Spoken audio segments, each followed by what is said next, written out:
Yeah, I got on the mic quite a bit, and then I screwed up the wave to the fans. I don't know if it was during the Legends or which one it Oh was. God.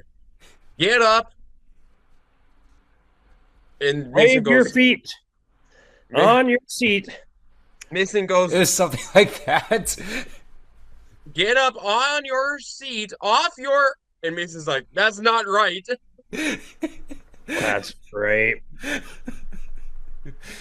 John's like, "Oh, you're so close, Mason." I was like, you were so close, but yet so far away.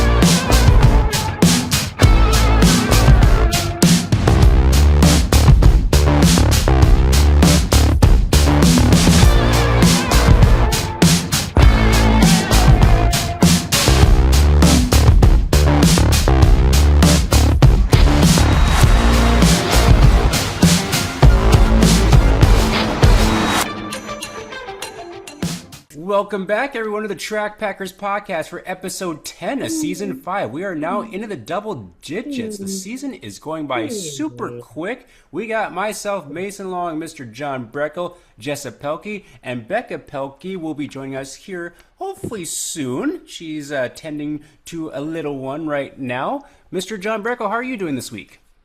Mason, I am doing well. We had a very nice weekend for racing. It was a little cool. It actually felt like stampede weather on Saturday a little bit, but still had some great car counts, some great race fans in the stands, and a lot of very good racing this weekend with even a little bit of controversy.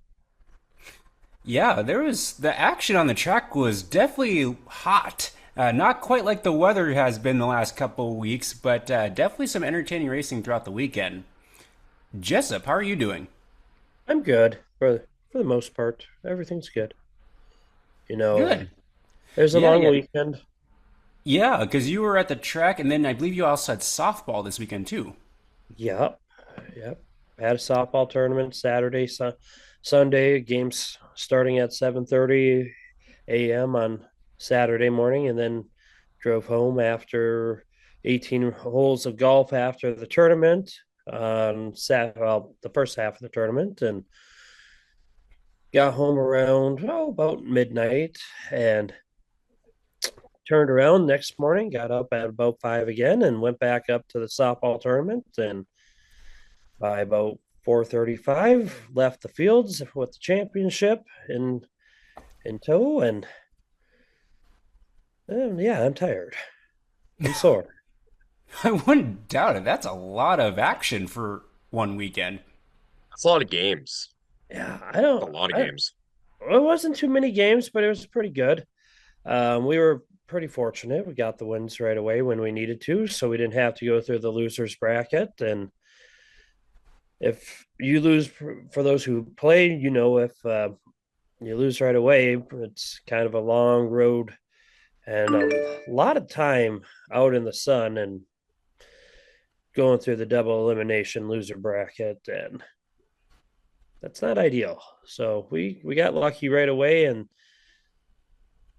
put them down when we needed to, and that was it.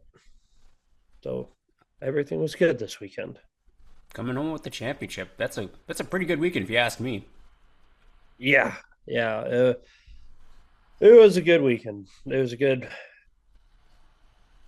weekend at the plate for me. I did rather well on championship day and Nice. the opening rounds. Yeah, so you were plenty busy this weekend. I was also relatively busy, although had a pretty relaxed weekend as far as racing goes, traveling wise, and got to get back outside to run yesterday. I took a 6 mile jog. That felt great before heading off to the racetrack. It's so getting back into some running shape before some half marathons in the fall. So gotta still keep up on that. We want to thank all you watchers and listeners of the Track Packers podcast. As always, we appreciate all the kind words and the people that are tuning in from all around the area. We have to shout out Brandon Vetter, definitely is one of the supporters of the Track Packers. EJ Shoemaker, I'm not familiar with this gentleman, but thank you as well, EJ. And also Cole Gresseth. I don't know if he talked to you about the podcast, John, earlier this week. I think he did, but he stopped me on Sunday and just explained he's an avid listener of the podcast as well while he's working in the shop. So thank you, Cole, for the support of the podcast as well. And of course, Cole had an interesting weekend. We'll just put it that way. Very interesting. Mm-hmm. Yeah, we'll be talking about that a little bit. Can we talk about our other listener, Brandon Vetter? I believe he threw a caution flag on somebody. Did. He really did, Jessup. Did you notice, though, my spot has not changed? Mason, I believe in controversy with me being cautioned outside and after the race.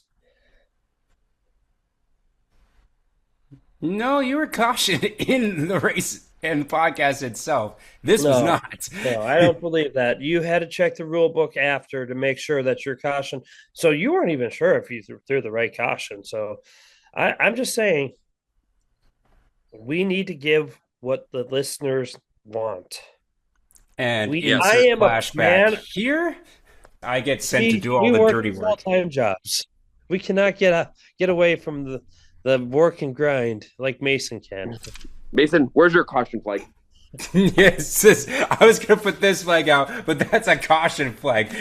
I am a man of the people, Mason. And if our fans want John to go to the back, I think we have to give it to him.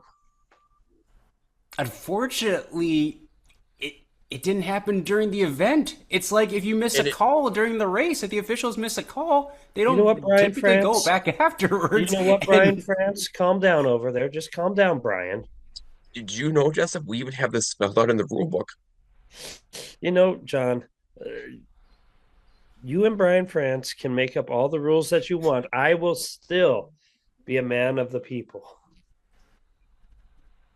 Sure. Mason, he's just, he's just having problems because he has to look up to see us. Oh, yes. Honestly, in our group, I look down on all of you. It's only because you're older. Yeah. Which means I should be looking up at you because gravity's pulling me down. It's all those gray hairs. I do have a few of those from having to go through this alleged rule book. If it's not even posted for people to see, even WSOTA posts their rules. I mean, we could make it public. That's totally fine.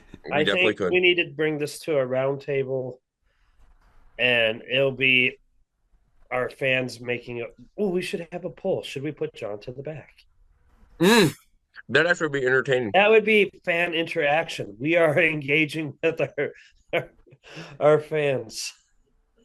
I wonder how Facebook polls work these days, because I know on Twitter and X they're absolute trash now because the algorithm is just gone to you-know-what. Anyways, with the lineup set with John on the pole, followed by myself and Jessup, let's get things going with the waving of the green flag and get right into who or what we are repping. John, who or what are you repping? Well, have you guys noticed I'm a little bright this week? Yeah, you must have put new light bulbs in your room. I must probably have new light bulbs, but also, I've got a haircut scheduled for this Tuesday. We're taping this on a Monday, so it is for tomorrow because I'm starting to get a little hair here, so it's not reflecting as much off my head as normal. So maybe it's keeping all the light on me as a whole. So Mason, I just want to point out, John kept feeding me easy softballs to hit out of the park there with comments. And I refrained because I respect John as our friend and announcer and probably being the better bowler of our group. Well, and remember, I'm the nice one of the group, Mason. Remember, Jessup's more the mean one. Oh, yes. Oh, no, that's Becca. Or was that Becca? That was more Becca, I think. We never took him. I was not the mean one of the group. It was between you and John. And then Becca made some comments. And then really, I'm the nice It was between me and John. one. I said you and Probably John. me and you, John. Oh, okay. Yeah. Yeah. I didn't even think you would think of Mason as being the mean one. Mason's always the nice person Oh, until he gets people, until he gets to the Mason is racetrack and all then he makes it innocent rain. looking. Yes. Mason's all innocent looking. And then he's just, you got to get him away from just the limelight that he's constantly in. Once you get Agreed. him off to the shadows of the pits, then it's all game on. The claws come out, and you know, if you ever want a good conversation, bring up sticker wars. Ooh. Or video wars. Yes, video wars, or ask him about the infamous time going to Iowa. Yeah. That's Oh, that's a touchy subject. oh my goodness. So, John, what are you wearing? I am wearing a bright colored shirt. Yes. So I have never wore this yet, and I have purchased this like 3 years ago on the mod tour. So it is Cole Zarninski's shirt. What? Can you say that name again, John? Is it Cole? Is it It's Cole Jarneski? I Zarninski. honestly don't 100% know. Zarnowski? It's not that hard of a Z, is it? I can't remember. I don't remember off the top of my head. Yeah. I'm going to allow this because none of us know how to say it. Be careful, John. He's reaching for cautions now. Is this any Yeah, different than you normal? guys could have been amicable, but no. But It's you want to know not. something? The back of this shirt is nice. So, Opposed to the front? yes, look at the back. It's got the Got both bars, cars. it's got the stock car on it. Or in the fishbowl? It's a bright shirt. So, really nice shirt from Cole. But also, congratulations to Cole because he picked up a huge win this past weekend over at 141. Ooh. Yes. So, he $10,000 Flash win, at the correct? creek. 1 billion. $10,000 for Clash. Yep, the Clash win he picked up this week. And that car that he's got this year, like paint scheme wise, that thing is bright. I don't know if I've seen it or I don't remember what it looks like. I'll have to bring it up here. Well, awesome shirt, John. I have that one myself, and it's definitely one of my favorites. I love wearing that bright shirt. For the gear I'm repping, actually just keeping it simple, besides the koozie, this is Schleifer Racing. Hmm. Car team out of the IRA stable. Cody, and who's the other one, Jessup? Dan. Yeah, Jessup, you should know this. Oh, Danny Schleifer. Yes. Yeah. Is the dad. Cody's the kid. They always have some sharp looking sprint cars, too. They do. Hmm. Really do. So that's the I mean, Mason, koozie. Oh, yep. the wing tips are pretty sharp. So, yes, they're very sharp usually. Sometimes it's not just the wingtips, John. Hmm. Have you ever ran your hand against the edge of the car, the edge of the tin can be sharp there too. See, Jessup, I haven't done that yet because I was hoping you would do that first to see if it Well, was I actually figured sharp. Mason would try.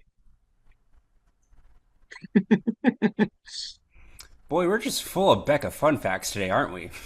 Well, so that's the koozie, Schleifer Racing the koozie, and keeping it simple with the Street Stock Tour hat and the new 2026 Street Stock Tour shirt with the new car on the back.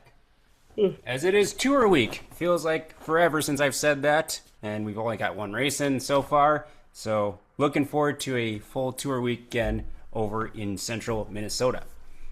Jessup, what are you repping? Well, I am wrapping the Arcat All Stars Circuit of Champions sprint car hat, which then effectively was bought out by the all-in high limit. I thought this shirt would look a little nicer. I'm gonna have to talk to High Limit about this. The High Limit group, and I got their poker dog shirt, which made Oh, yes, I remember this one. Oh, yes. Oh yes, I am effectively the golden retriever of the group on the shirt, I think. I would agree. John's probably. Is there a bulldog on there? That might be John. Definitely me with a bulldog. I can see John as a bulldog.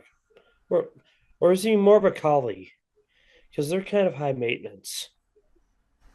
That would. That'd be They don't Becca. have, Yeah, I was gonna say when you said that, I'm like, I'm pretty sure that would be Becca. Which one would I be? hold on, let's take a look here. We're gonna turn this around. Okay, so we got. I think I Okay. see a husky on there. Well, Is that there's husky? Becca. Oh, She'd be the chick. I'm the golden. well, that actually would be true. I think Becca would be the lady on there. You know why? Oh, Because John's the she's beagle. serving. I could be the beagle. You know why? John, be the Because beagle. she's Mason, you serving can more beer. be the husky. I could see myself being the husky because a lot of times, like, they'll be just kind of chilling. All of a sudden, they see something exciting and it'll be like, what? Yep, What? What? that's What? definitely Mason. That is Mason. So that means, well, is Becca the Labrador or the German Shepherd? She's Or definitely am not a I the German German Shepherd. Shepherd? We got decisions to make, people. Maybe we'll put that as the poll for this week. Which person matches what dog on the high limit shirt? Correct. Who is who? Meanwhile, John gets none of the above. Jeez. I mean, it could be very true. I am my own As special character. John's the right in Chihuahua. Oh gosh. Well, we'll see what kind of poll we put out this week, but that's what we are repping for this episode. And we're going to move right into the Hot Sauce Hot Memory Rewind to give a shout out to Hot Sauce Isaac Sondrol on the 12S, who did get plenty of racing in this weekend over, I believe, did he race in Underwood? I can't remember if he raced in Underwood. Yes, he did twice. He was there both nights. And I Oh, saw he that did. his car looked a little different than normally. He had like a different top and a different side panels. I don't know if that was by design or what. Really? Yeah, it was kind of like he put like an old side panel, I think, on his car for the time being. One of them might have gotten beaten up. I don't know. Did he get wrecked by chance? That we didn't know about? Could have been. I know he got a little bit of a fender better in the heat race in Underwood with Jacoby. Now that I think about it. Okay. But he did get plenty of racing in. He's had a pretty good start to this season. Had a lot of speed, so I wouldn't be surprised if you see the 12S in victory lane. Be sure to stay up to date on his Facebook with 12S Racing, and also go on down, say hi to him in the pits. He's one of the nicest people to talk to, and always has some sort of goodies in his trailer. And so, thank you, Isaac, for your support on the podcast. Jessup, what do you got for the hot sauce segment this week? Flavor packets. Flavor packets. Late model. Well, let's just Ooh, call it. the first one is Ryan Aho. I'm joking. It's Ryan Aho. I can't hear you. You're in the bubble. Ryan Aho. Can you come again? The funny part is he sounded like more of a fishbowl in that one than the The previous. first one was a bubble. The second one was a fishbowl. Okay, so Ryan Aho. There we go. Don't have to call. Yep, that's Ryan. We'll try it again here. That was good. Ryan Aho. He sounds so stern now. My All right, announcer's voice John's is coming 2 out. for 2 here. I don't know who this person is. I bet you it's a late model driver. Very good, John. I don't There's know no who that name is on the either. back. No name on the back. It was Cottonwood Auto Parts, if that means anything to anyone. The only Cottonwood place I can think of Farms? is Cottonwood, Minnesota, and that's down by Madison. It could be. I don't think Ryan Nelson hasn't been racing long enough to have a late model like that old. I don't think. No. All Oh, right. I think I know who that is. Who? I think it's Chad Vandrum in. Which one? This one? No, the 73. The No. one that you put down that you didn't know about. It's Chad Vanderman, Did you look whatever it his up last on name the is. Western Wanderer? No, I I just feel know like it. you did. I'm not going to count that. We're moving on. That Is that is Skitland? Nope. no, that doesn't look like a Skitland. This is going to be a Iron Range area person, Twin Ports person.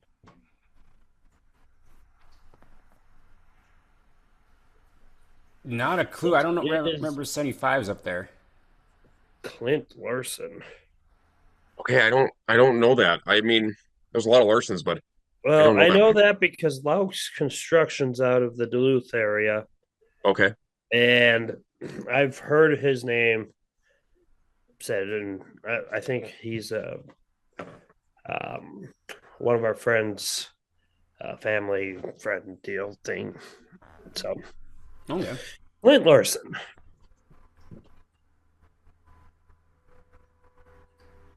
Ooh, 80. I think this is one from Cedar Lake. Is that Troy? Yes. I don't know how to say his last name. Kyoff? Kyle? Okay.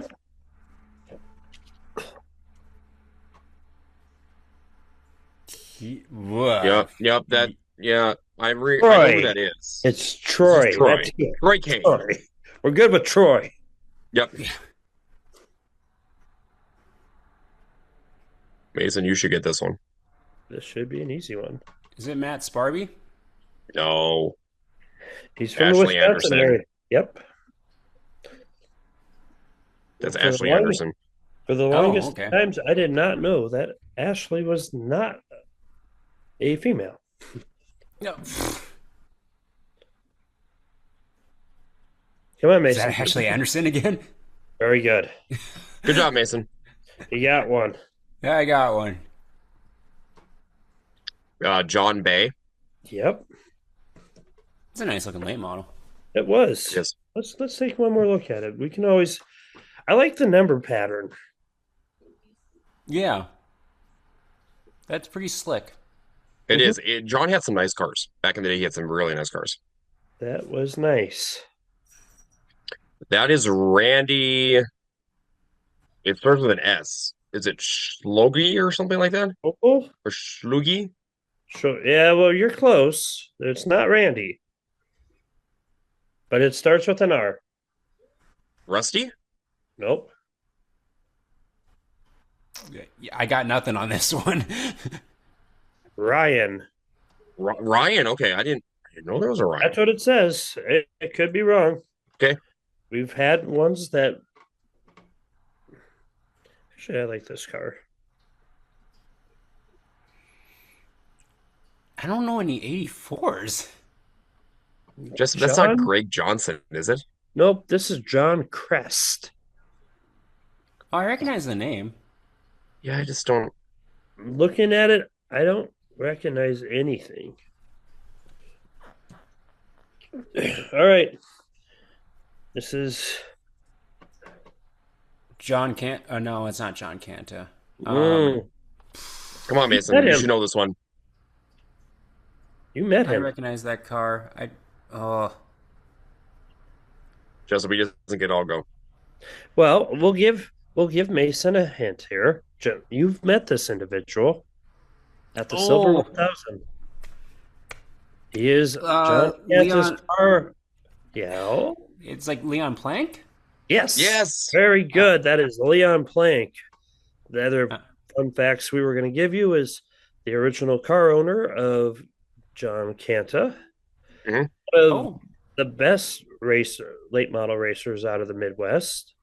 He's won the Go for 50, the Silver 1000, and a bunch of other high profile events. Next, That is Greg McNeil. different name. Gary McNeil. Very good. Gary, I think's the dad. I think Greg might actually still race right now. That's not a bad looking car. Yep. that is a cool looking car too. All right, here we go. That would be Lance Lance Matthews. Matthews. Okay, here we go. Is that also Lance Eric Matthews? Pember. John got that one right. He used to race a lot. It was fun to see A him lot. with the Silver 1000. Yep, a lot. And last but not least, Move it up. Yeah, move it up, Jessup. Can't see it. no, I don't. You only get That is gosh, what's his name? Used to come to the Stampede all the time. that's a nice looking car, too. Dan Yonke. Very good, John. Yannick. Mason, I crushed it. You did good tonight, John. As you could tell, I am not versed in late models whatsoever. He is versed in the track of why not. Yeah, pretty much. This is a NASCAR one, though. Is it a NASCAR or is it a Busch Cup car? Mason, is that Paul Menard? Nope. Okay. What year is this? From Montreal. 2010, I believe. You know the race, the location from 2003, and It does say Montreal on this little picture thing. fair Yeah, enough. Jessup, I'm not that smart. I was gonna say, holy crap, you went full Just Rain resourceful. Man. You went full Rain Man. I don't want to hear it. This is, since it was at Montreal road course, this is a road course kind of ringer. Forrest said, No, Ron Fellows. No, this driver was full-time in the Cup Series at one point. J.J. Yaley, Marcus Ambrose. Nope. Martin Truex Jr., One of the teams he raced for was Richard Childress for several years. Casey Kane.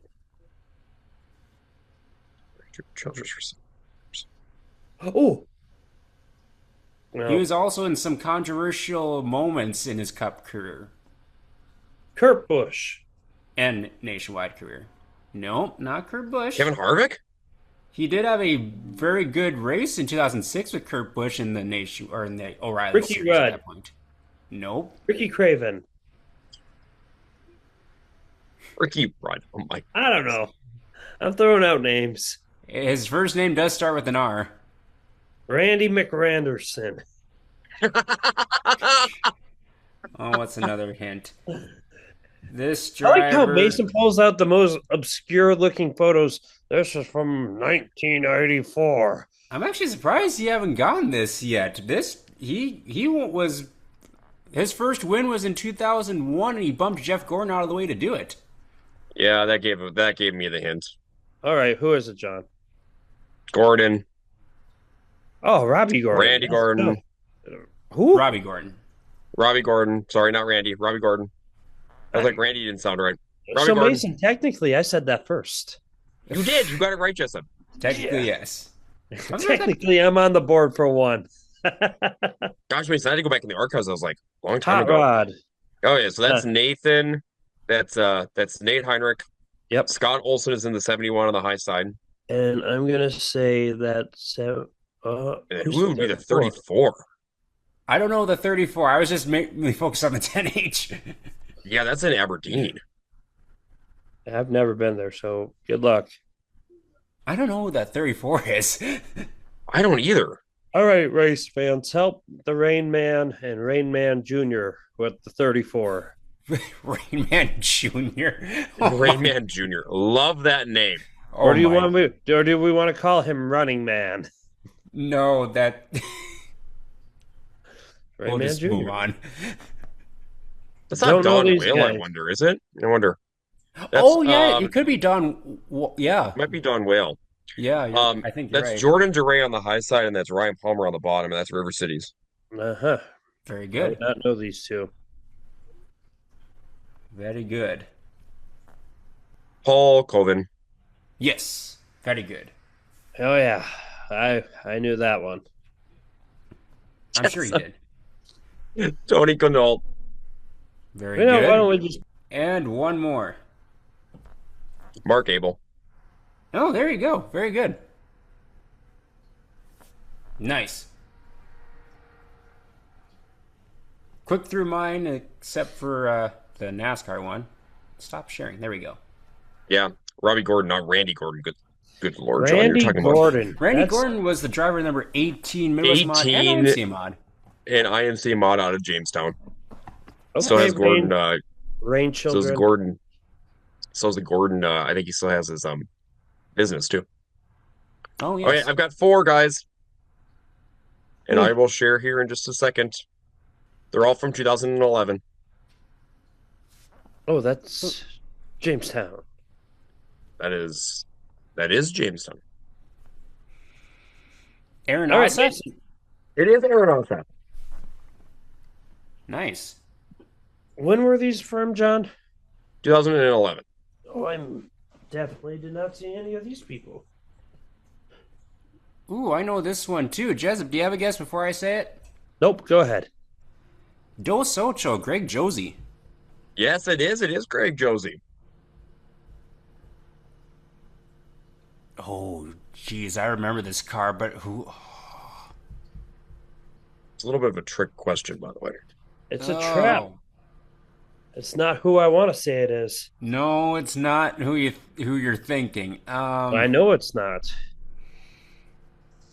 Is this a Wisconsin guy? Is this a North Dakota guy? Well then, Mason, it's all you. You got 30 seconds. For some reason, I want to say Robertson. It's one of the Robertson's cars, but it's not Robertson driving it. That's such It's somebody else that is still very involved with the racing, but is not racing anymore. Oh, 11K. With the Sowers clan. Sowers clan? No, I was thinking of a Goulet. I'm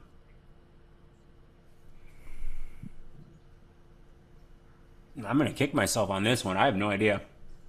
He was a very prominent street stock driver and bomber driver in the 02 machine.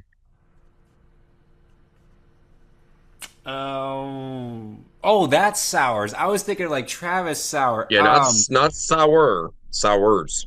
Oh gosh, what's his name? I can't think of his name. Still see him in the pits all the time. Yeah, I see him in the pits all the time too. Oh man. 5, 4, Yeah, I'm not gonna get it. 2. Claire Miller. Thank you. And my final one. I can see the little trading card with Claire Miller in the O2 on it. Mm-hmm. Now, is this Randy Klein or is this a trick? What do you think?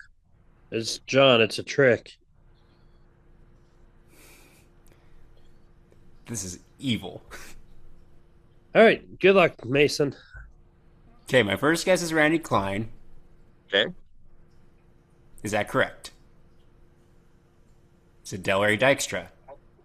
Okay. Yep.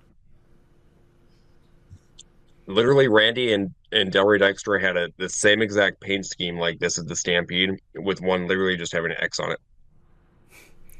Well, now Randy puts 3 X's on his cars. Yes. He likes to have lots of X's. Yeah, he likes to be a little different in that realm.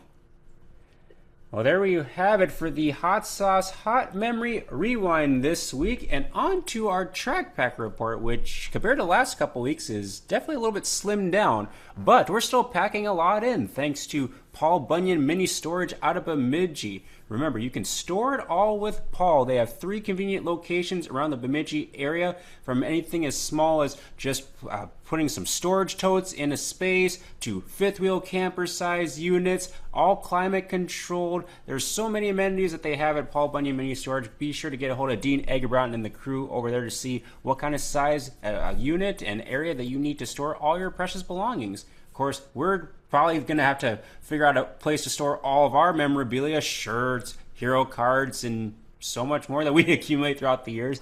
Thank you, Dean, and your whole team for supporting us on the podcast this year. So the track pack report starts on Friday, as Thursday, my plans on Thursday got wiped out, unfortunately. Dacotah Speedway back in action.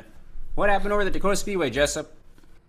Well, it was another fun night at the Dacotah Speedway for weekly racing, and we had 98 cars pull through the pits, and it was a every all things considered, they worked super hard to get the track back to how the drivers like it, and the racing was good if you like that style, and overall nothing too what Now we only had 97.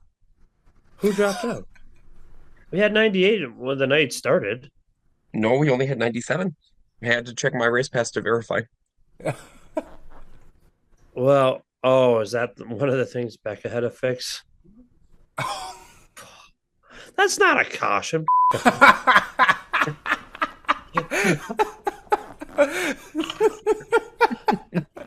Anyways, there was 97 cars according to John after Becca's correction to the number of cars that went through the pits.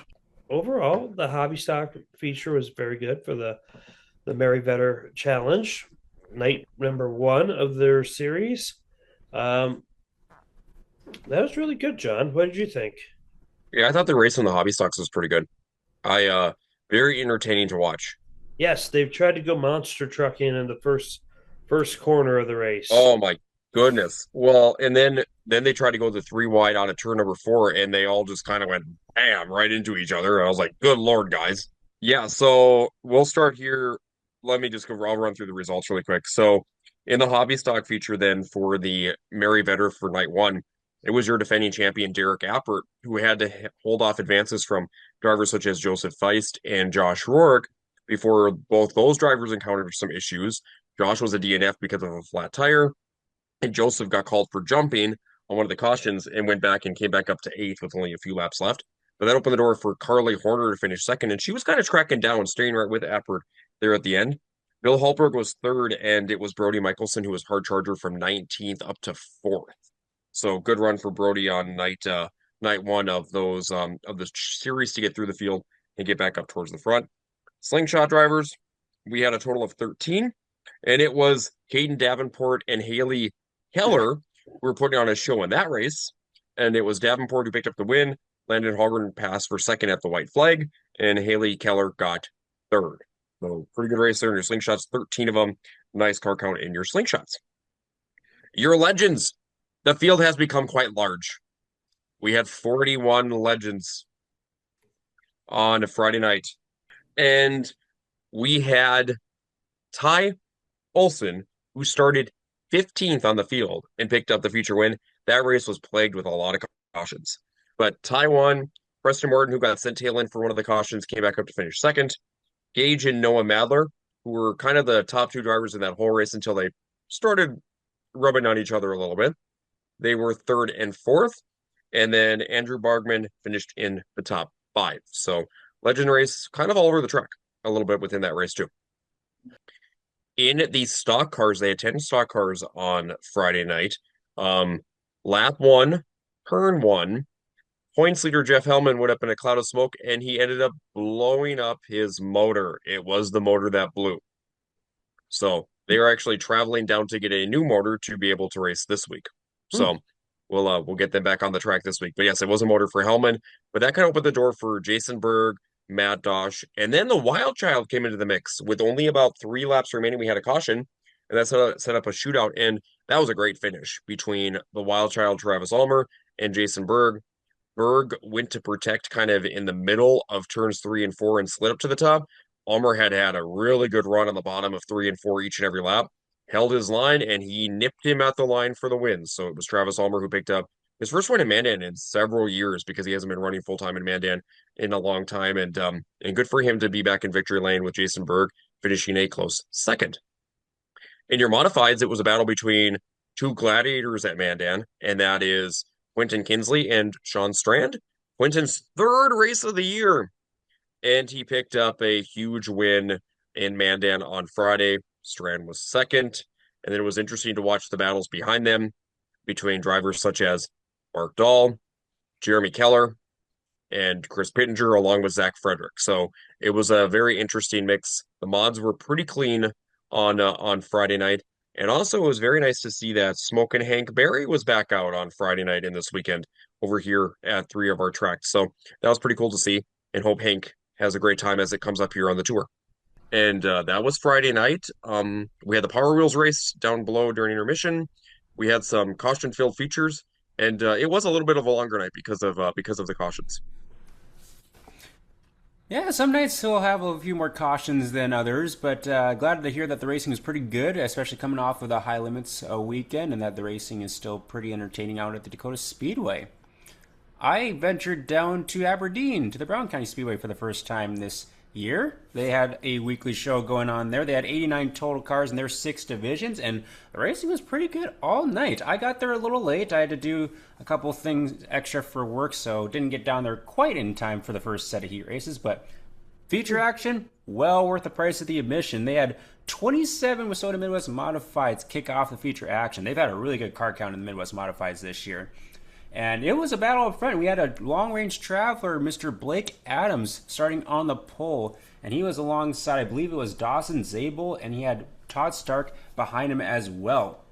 And Todd Stark and him duked through the first few laps. Todd Stark took the lead, but then after a couple of cautions, Blake was kind of seeing which line was changing because they had water the top and the bottom, and it seemed like it was switching like every 4 laps which line was preferred. And Blake got to the front running the bottom, I believe 2/3 of the way through the race, and he got the lead back and went on to get the feature win in front of Stark and Zabel. And so great start in your Midwest Modifieds. Hard charger was Nick Perry starting dead last, 27th, moving up to 8th. So very good job for the number 4 machine.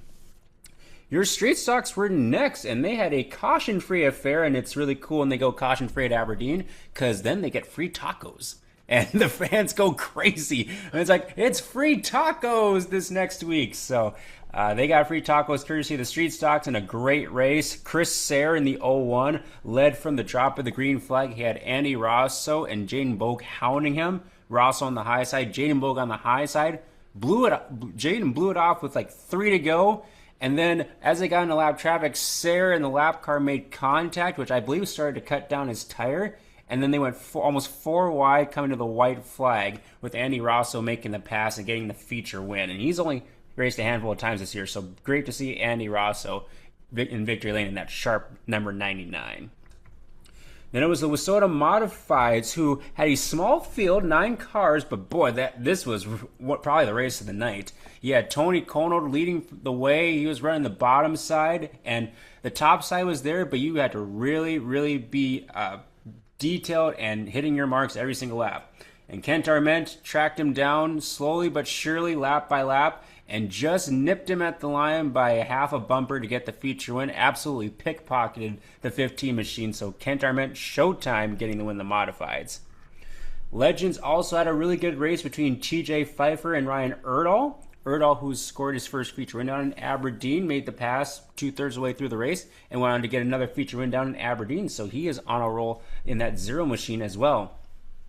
Super stocks, it was Trevor Nelson getting the best of the field as he had a very spirited battle with Stuart Shipke in the 33 machine, another sharp-looking car. But Trevor Nelson extending his all-time wins total in the super stocks at Brown County Speedway. And then in the late models, another race that featured a lot of lead changes between Mike Stearns, Kent Arment, and Josh Skorcheski. Another race where you had to really be hitting your marks, whether you're on the bottom or the low side. Stearns used the high side for most of the race, and then on a restart went down to the bottom and held off a late charge from Showtime to get the feature win. So Mike Stearns capping off the night down at Brown County Speedway. Another fun night of racing down there. So then we move on to Saturday, where we only have one race to talk about. As John and I were over in Jamestown for the Merryweather Challenge. John, how did Jamestown go from your eyes? Well, Mason, the two of us just had fun together in Jamestown. Overall, there was some shenanigans happening between the two of us for sure. While we started the night up in the tower, and then Mason went in the infield for a while, and then came back up for the feature events. And yes, overall, the two of us, and there's never a dull moment when we are together at a racetrack, whether it's Mandan, Jamestown, or even in Fergus. Yes, and one of my favorite parts or one of my favorite nights is meet and greet nights. And so there was meet and greet before the races. So we had quite a few drivers down there handing out pictures, candy, and hero cards. Check out these little trading cards from the Legend Clan. These are really, really cool. Hmm, Mason got some trading cards this weekend. nice. He can Brings trade me them back with to my other people. childhood with these things. I think these should make a comeback. I do agree. Trading cards are fun. Yeah.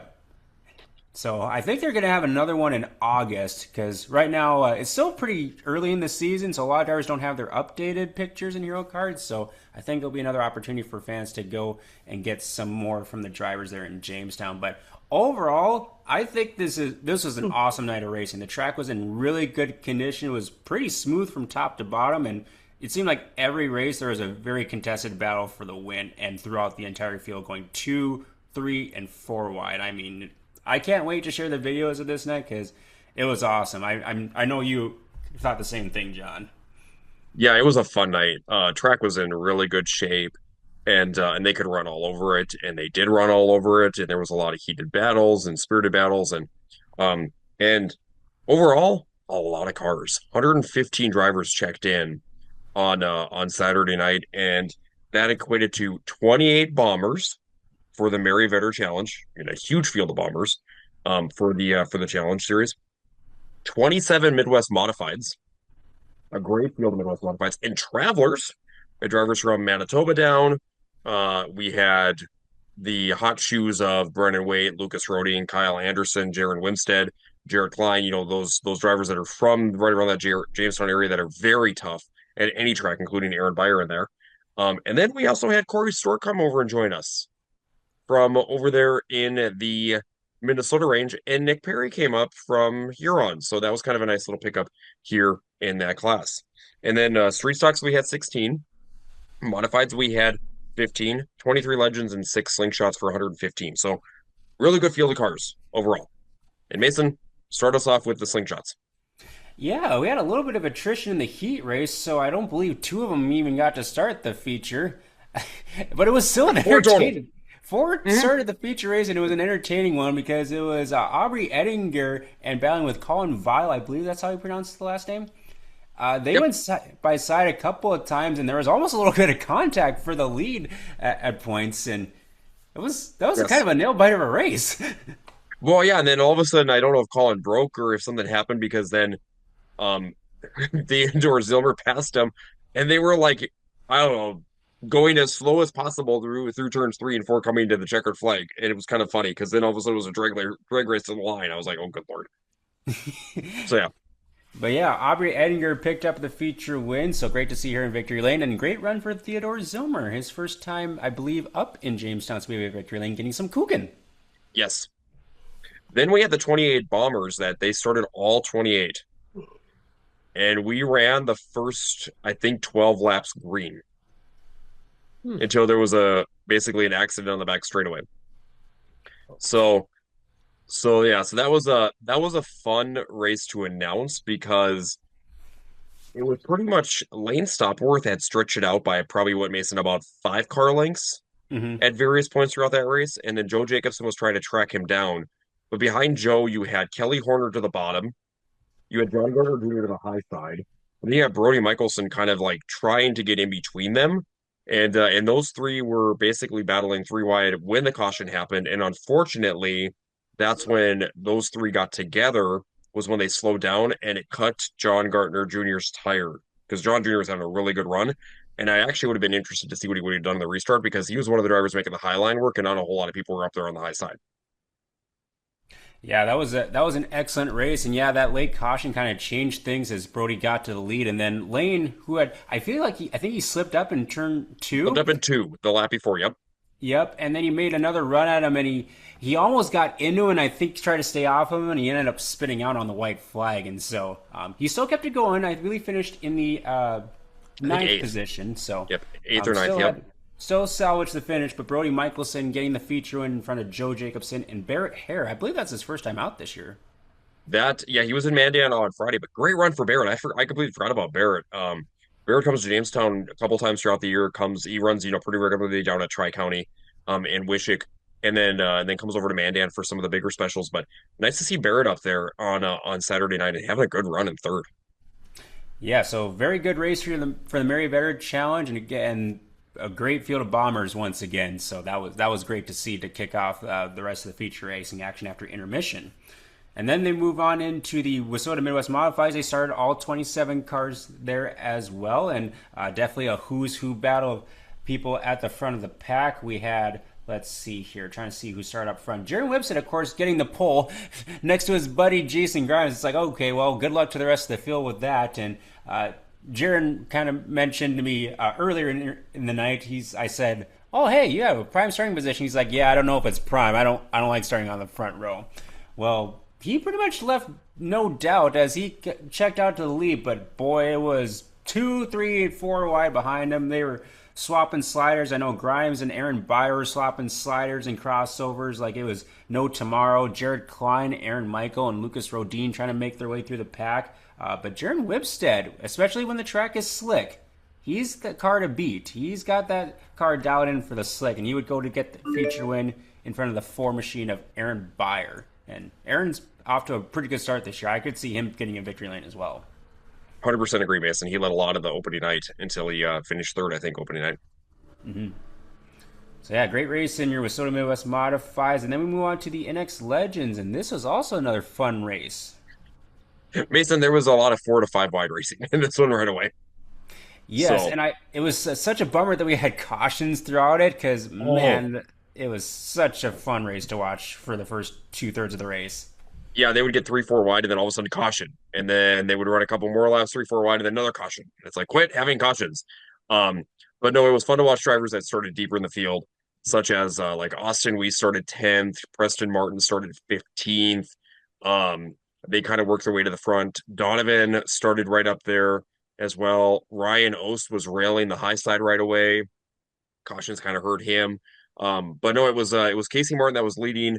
Preston worked his way through the field, was really clean throughout the field, came up, eventually got the lead from Casey out of turn. I think it was out of turn 4 on one of the restarts after a couple laps and got to the high side.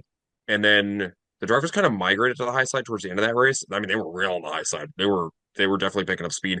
And Austin got around Casey, I believe, on the white flag lap to pick up the Coogan for second. Casey was third.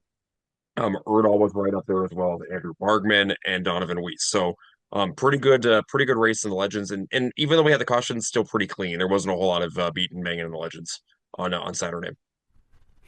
Yep, and so then after the Legends, they went and I believe they watered the top and the bottom before the Street Stocks came out for their feature race. And boy, that was a very good move because boy, there was a dogfight for the lead and even throughout the pack. Once again, 2 and 3 wide throughout the pack, and it was the Billy Christ and Cole Gresseth show because they went side by side pretty much every single lap. I want to say for the lead once Cole, I think Cole started like row 3 or row 4, and he got to the second place, and he was railing like idling on the bottom, and Billy was railing the high side, and boy, they were like swapping lead like every other lap, and it was a great battle to watch. And then we get to lap traffic, and that's when things got a little bit hairy. Because of course lap cars are kind of running the same lines, so you kind of got to make moves, and you don't know exactly where they're going to go. And so I think Cole had the lead with like 3 to go. Billy crossed underneath them down the front straightaway, and then Cole crossing him back about a half lap later. A little bit of contact as they were trying to navigate through lap traffic. They take the white. There was even more contact down the front straightaway. Gresseth got away through turns 1 and 2, and unfortunately, going into turns 3 and 4, Billy sent it in hard and got into the back of Cole and turned him around coming to the checkers. So, unfortunate incident, but they gave the win to Cole Gresseth and ended up getting second to Greg Josie as Billy was called for the caution. So, very entertaining race from start to finish. That was a heck of a battle between those two. And also, like, nice to see Greg Josie come up from Grand Forks. He's had a good start to the year, and nice to see him up in victory lane as well. Yeah, I mean, he got some Coogan. Super fast probably was pretty fun throughout the night. You know, he probably enjoyed the run as well. So yes. So I mean, he also enjoyed some Coogan. So, Maybe, but yes. yes, And yeah, it was a then very entertaining street stock race. Very, very entertaining. And then we finish up with the IMCA Modifieds with again, another excellent, excellent race. John, talk about the IMCA Modifieds. Yeah, that was an entertaining race because you had Lindsey Hansen up front with Jacoby Trout, who started a couple rows back, and then Travis Trout on the pole. Travis got away from the field on the high side, and Lindsey went to the middle, and then Jacoby went right down to where Cole was running at the bottom, and started picking up traction. And eventually, it was a three-wide battle between those guys up front, as you had drivers such as Scotty Gardner working his way on the high side, John Nord, who started really deep in the field, working his way kind of through the middle, and Johnny C right on the bottom. Jacoby got the lead, got away, and it was Johnny C and Scotty that were tracking him down. Scotty was running the lip of the track right on the high side. Johnny C on the bottom. It was a caution that came out with about probably 10-ish laps to go. And on the restart, John Carell went to the bottom, and Jacoby went to the middle, and Johnny C got around him in 1 and 2, and then Jacoby went to the high line after that, kind of cut the momentum down from what Scotty was doing. Scotty's momentum kind of got broke from there. And then it was a battle between Lindsey and Scotty, and then John Nord came up on the bottom, got around Scotty, and but up front it was definitely the John Carell and Jacoby Trout show, because after that it was John Carell on the bottom, Jacoby to the high side, then Jacoby to the middle, then Jacoby back to the high side. And it was always like not even a car length. It was like Johnny C would cross and Jacoby was right behind him at the line. And it was Johnny C that picked up the win on the bottom. Catfishing it around the track, and Jacoby right on the high side, finishing in second. I think that Jacoby's had a pretty nice start to the season in Jamestown. Yeah, he's due for a feature win in the IMCA Modifieds. He's looked really good there, and also over in West Fargo at Fix It Ford Speedway. He's looked really good over there as well. And so that was a great cap to the night. Excellent races all night. Finished a little after 10:30, which for 100 and some cars and the amount of cautions we had was pretty dang good, if you ask me. Yep, got done right around 10:35. Yep. So that was your action on Saturday, and then Sunday, I went down to the Sheyenne Speedway for their Never Alone mini stock special, as the Never Alone crew ventured down with their 4 cars, and I think they had 2 more that they were able to get, so they had 6 cars that they brought down for that race, and then all the regular divisions, including the NX Legends, so Street Stocks, Midwest Modifieds, and Hobby Stocks. They started at 6. They also had a pre-race meet and greet, so there was quite a few fans there as well. They started at 6, and the last checkered flag was at 7:58. It's an insanely quick night of racing. But there was not really any incidents throughout the night, no major cleanup or anything like that. So things went pretty dang quick, and they run their short trackers and Hornets before intermission, so that kind of speeds up the program even more. And so they kicked off feature racing action, and it was, I believe this is a new driver. I'm not familiar with this gentleman, but Brock Cruz on the 12 machine out of Wyndmere, North Dakota. Started on the pole, checked out on the field, and it was a caution-free race. He got the win in front of Pokey Lukes in the 28 machine, and it was a 2-3 wide battle throughout the rest of the pack for those 12 to 15 laps. So that great start to the feature racing action, and congrats to Brock Cruz on his first feature win. Then in the hobby stocks, they had 9 hobby stocks in attendance. They went caution-free as well. And it was the 77W of Brent Wilkinson from Jamestown. He's been coming down there over the last couple of years on a regular basis. Checked out on the field by over 4.5 seconds, I believe, by the time the checkers flew. And that was his first feature win, I believe, overall. So he left no doubt in that 77 machine by getting the feature win at Sheyenne on Sunday. So congrats to Brent on the feature win. Up next, we your Soda Street Stocks, another barn burner of a race. This time it was between the 19 of Cole Gresseth and the 4 of Mike Mund, as they would duke it out through the 20-lap affair. A lot of side-by-side action once again, as Cole would try to work the bottom underneath Mike Mund, and Mike Mund would hold off every challenge for several laps. And then they get to lap traffic once again, and then decisions got to be made. You don't know exactly where the lap cars are going to go. So I believe they were side-by-side going to turn 3, trying to navigate a lap car. And Mike looked like he had his right rear on the dirty part of the track and slid a little high and then off the track, and unfortunately got sent to the tail on that caution, which that left clear sailing for Cole Gresseth to cruise on to the feature win in the short run to the finish. KCU Satis and the 2U finishing in second, so they just inversed from the previous Sunday or the Sheyenne Speedway. So Cole Gresseth, another feature win on the weekend. NX Legends also, I believe they only had maybe one caution during this race. It was Bo Greger in the 2 machine holding off the Ranky entourage as Regan in the 22 was trying everything he could get around the 2 machine, as well as Zach Ranky behind him in third. But to no avail, Bo Greger gets the feature win, and so he's back to his winning ways in the NX Legends this time. And then in the Midwest Modifieds to cap off the night, a great battle up front. It was Zach Ranke and Lucas Rodin out front early. Zach would get the lead running in the middle to higher part of the track, but slowly but surely using the bottom was a 36 of Jaron Wibstead. The track had slipped off once again, and Jaron in that 36 continuing to make gains, slowly but surely making his way up to the front, got to second. Made several advances on Zach in the 22, and once again, lap traffic kind of dictated the finish of this again because they had to swap lanes so many times, weaving in through lap cars. And Jaron made one last run on going to turn 3 on the white flag lap, and unfortunately, him and Zach got together, and he got the Uke tire and spun him around. And so that handed the win to Zach Rankin in the 22, with Kyle Anderson in the 59 finishing in second. So another entertaining night of racing at the Sheyenne Speedway to cap off the weekend, and getting home while the sun is still up on a Sunday evening is actually pretty nice. So that is this week's Track Pack Report. And now, we shall move on to what's upcoming next with Mr. Dakota Dirt. What's happening in the state of North Dakota? Well, currently it's pretty nice out. It's kind of late, so it's cooler in the temperatures. People are probably heading to bed. That's what's happening in the Dakotas right now. Some people are going to work, especially if they're in the mines. Ooh, that's true. Or at the power plants. Yep. Yes. If you're on the far east side of the state, is it still? No, it stopped raining. It was raining for like the last hour and a half out here. Well, as far as racing goes, Mason, this is a pretty busy little week.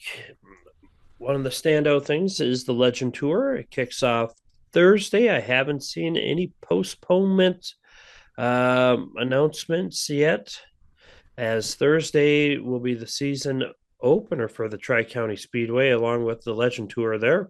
They'll be hosting Wissota Midwest Mods, Wissota Street Stocks, NX Legends, Hobby Stocks, and Slingshots.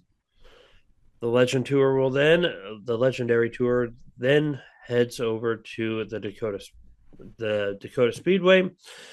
And yeah, they will be kind of the highlight of the night for Dacotah Speedway, as everything else will be on tap as well. Mods, stock cars, hobbies, NX Legends, and Slingshots. Over on the east side of the state at the Fix It Forward Speedway, weekly racing as well.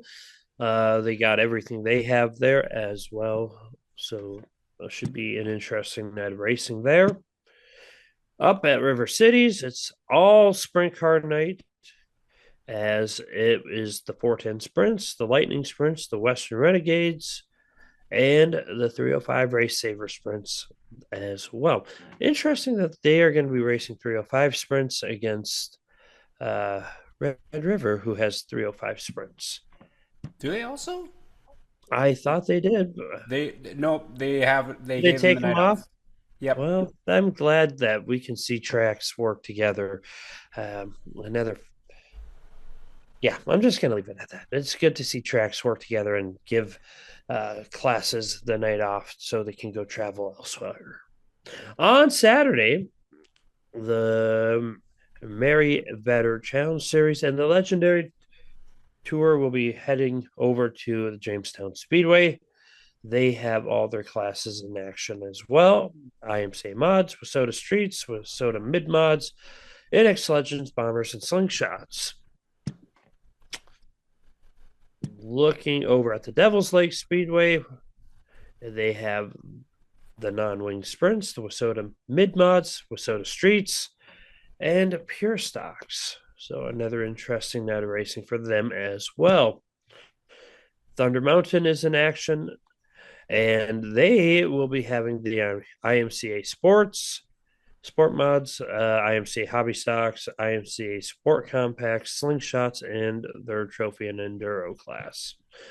Sunday, the 21st, Sheyenne Speedway has IMC Mods, Wissota Mid Mods, the Wissota Street Stocks, Hobby Stocks, short tractors, and Hornets as well. And then up at the Nodak Speedway, it's the Father's Day special / championship night. Their season points is hard to believe already over, and the season for them is pretty much halfway done.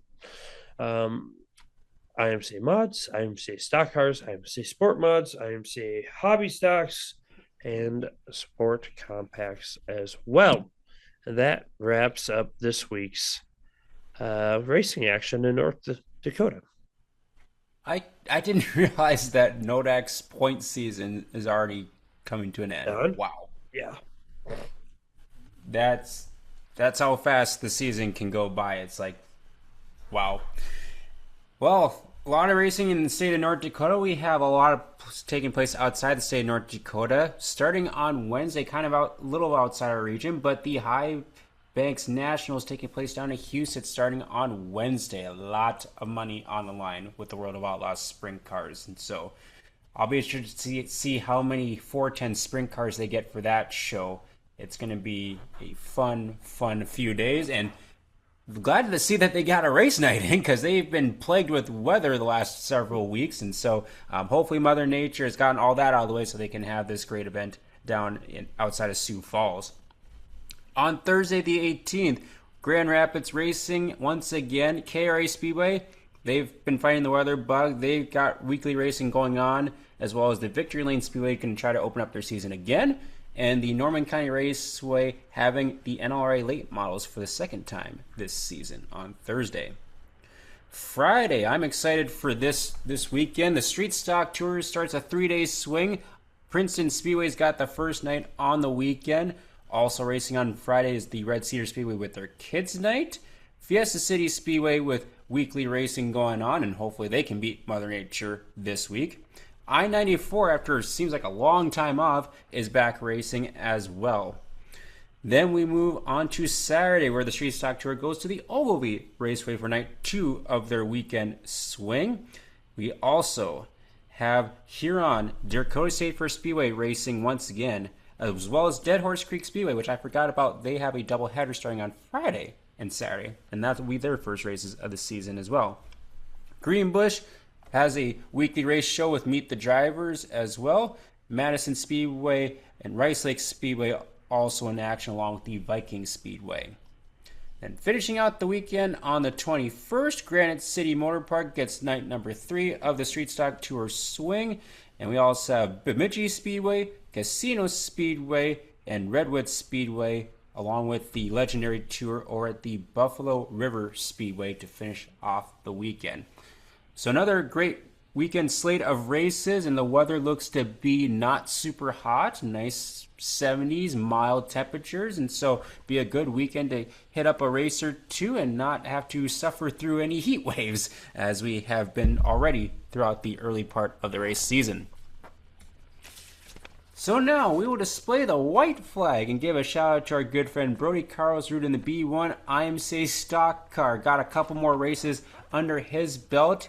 Still looking for that first feature win of the season, but got to race over the Fix-It 4 Speedway on Friday, and also not too far from his house, the Buffalo River Speedway. He got to race pretty dang close to home, so good to see he's getting some racing in under his belt before he gets set to go on the Dakota Classic Modified and Stock Car Tour.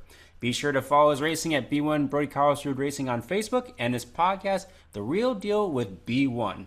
Thank you, Brody, for your support on the podcast. All right, wins of the week. John, who do you have for wins of the week?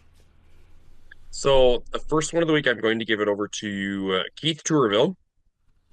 Keith ran a couple nights this week. He actually planned on running a total of 4 nights this week, but got rained out on Thursday, Friday. So he ran Ogilvie on Saturday and picked up a big win. And then he went over to the Redwood Speedway on Sunday and also picked up another win. So Heath and Cole Gresseth are going to be, I think, two of your contenders for the national championship that you're going to have to keep an eye on with just the amount of races they've already won and the amount of national points they've already racked up. Those two, I think, are going to be going at it pretty heavily this year in your Wissota Street Stock division. I will say my second win of the week. Who should I give this one over to? Let's do Mad Mike Hagan because Mike picked up the big win in the IMCA Stock Car Special over in Minot on Sunday night, and they had a great field of cars up there. It looks like they had a very nice race as well, and Mike picked it up in front of a nice crowd, and then Mason he was pretty I think close to the family as well of the memorial race for the drivers. Randy feels well, yes. Yep. Yes, yep. So a nice win for Mike up there in the Minot area. And then my final one of the week, I'm going to keep it local here too. I am going to give it over to Marcus Tomlinson, who picked up a win over at the Nodak Speedway this weekend. So that was the makeup race from last weekend when they got stormed out up there in Minot. But Marcus has had three modified wins now this year, and they have been at three different tracks. So very nice season for Marcus. Unfortunately, Marcus blew the motor in the stock car on Sunday, and he might be done for a while in the stock car, is what it sounds like. However, Marcus has had a nice start to the season. They had a good fair race weekend over in McLean too this weekend, is what I heard. So very nice start to the season over there in McLean. Underwood always a fun track to go to as well. And Marcus and crew do a very nice job over there. So congrats to Marcus on a very successful weekend. Good set of wins there, John.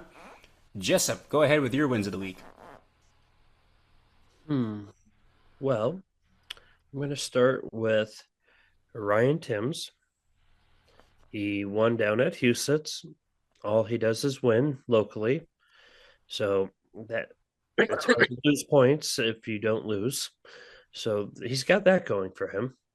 And wasn't there like 41 sprint cars there on Sunday? It's a Yes, lot. there was a rather large field, a field that would rival the Dacotah Speedway legend car counts. And my second win, I just had him. Oh, Jake Tim. He picked up a big Masters win over at Cedar Lake in the USMTS modified portion of the show. And he also got fifth in the late model portion on Saturday as well. So that was a very good weekend for him. And I'm going to give my last one to Quentin Kinsley. Save a pretty good one from Mason there for the Y Notions. And Quentin won a good mod race where he was getting hounded the whole race. And somehow my child ended up in their victory lane photo. So good on Quentin. Yay, Quentin. Yes, I saw your daughter in a couple of photos, and she was getting well acquainted with the racing family, it looked like. Yeah, she likes to hang out with people. Once she gets to know you, she's a social butterfly. But at first she'll be a little like cautious and scared, which is good. But she's still not sure what to think of John. She's not alone on that. I would agree. I don't know what you guys mean. I am just a bubbly personality. Are you sure? Are you sure about Yes. that? Because out of everybody in this current formation, there's only one Mr. Miserable. But the sad part about it is this year in a whole, I have been like the least miserable person at the racetrack this year. I wonder why that could be, John. I wonder. I mean, well, he's got a... Well, anyways. I think we've switched roles, John. Oh, I would agree. Oh, gosh. Too funny. Well, great set of wins, Jessup. I think I know which one you saved for me, which I got to figure out how I'm going to do this now. So for my wins of the week, I think the first one I'm going to give it to is Tanner Holmes, the 13 sprint car. as he got Mhm. his first high limit racing win. I guess he can thank the podcast because we gave a little podcast bump. I wrapped his shirt last week, and so it just gave him a little extra motivation as he went down at the Shelby County Speedway in Iowa. And so definitely he was due for a win. He was showing a lot of speed over the last couple of weeks, and so cool to see him in victory lane.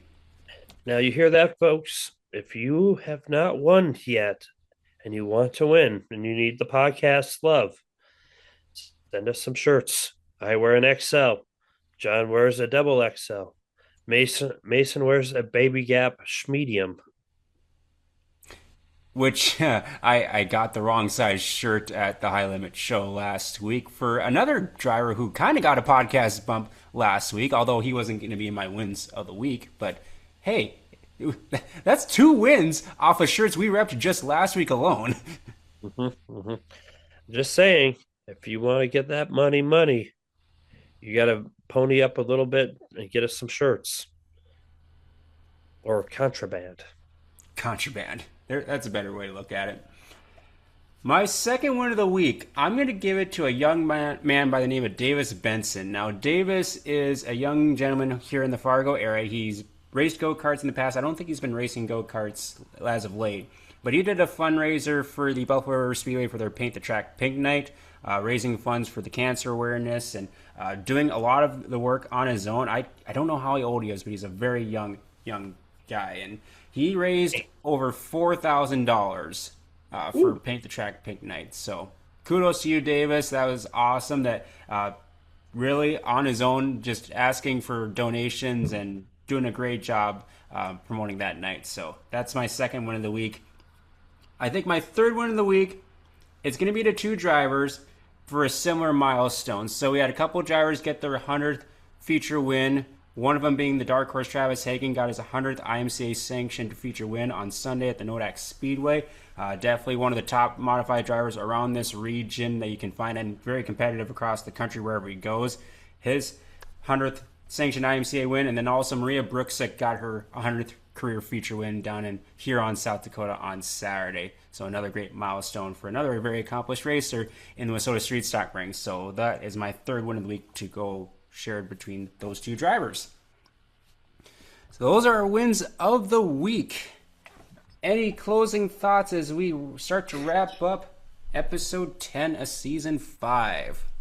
I'm excited for this weekend. It's nice that the weather's been cooperating, and I guess one note I would say for the fans and drivers, because these are long days, so the sun's going to be out a little longer, and so I know that the tracks may be a little bit on the drier side, but when the sun doesn't go down until 9:30, it's going to be a little challenging for the track prep crew. So hopefully the weather stays cool to help them out with that a little bit.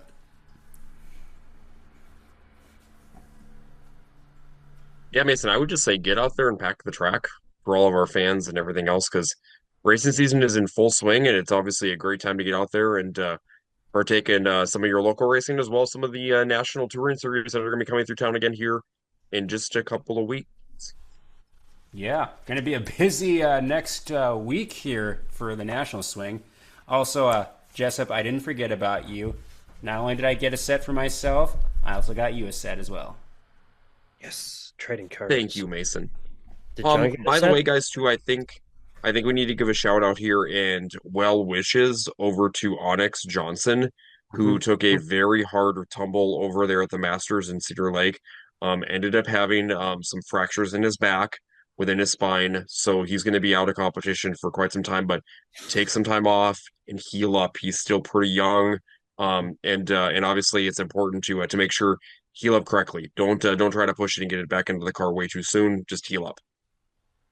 I think the good news from what Zach shared was they don't think they need to do surgery yet. They're going to kind of see how things heal up over the next week or so, and then kind of go from there. So hopefully, no surgery needed for Onyx. Yeah, because that was just from pictures that looked like a nasty ride. Any thoughts from you, Jessup? No, I'm super tired and I'm still running on minimal sleep from this past weekend. So, with that being said, folks, the flag man is calling it. He's throwing the checkers. So that'll do it for episode 10 of season 5 for the Track Packers. As always, be sure to like, share, and let us know if you're watching or listening to the show. We greatly appreciate all the support. Thank you to our sponsors, Paul Bunyan Mini Storage, The Real Deal with B1 Brody Carlsrud, and Isaac Hot Sauce Sondrol. Like John said, the weather is nice. It's a great weekend for you to get out to a racetrack, and we'll see you out there packing the track.